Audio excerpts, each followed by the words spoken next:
Ito yung tinatawag na vermicast na seedling tree. Ito yun, seedling tree natin. Ito yung paglalagyan ng vermicast para sa mga talong.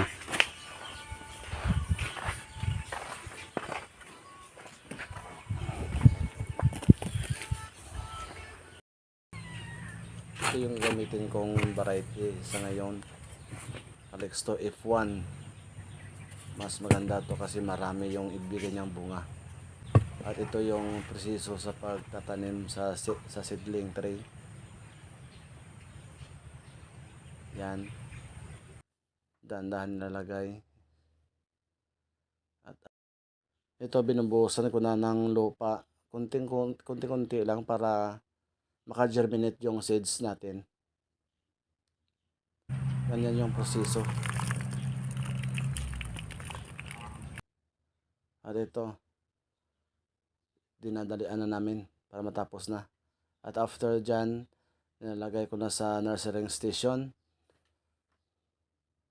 yung mga seeds natin.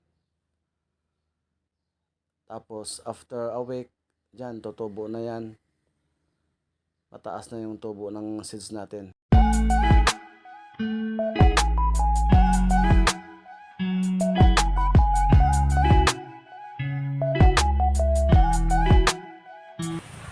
Bago ko pala ito i-transplant sa area, isang buwan siya dito mag-i-stay sa nursery station yung seeds natin.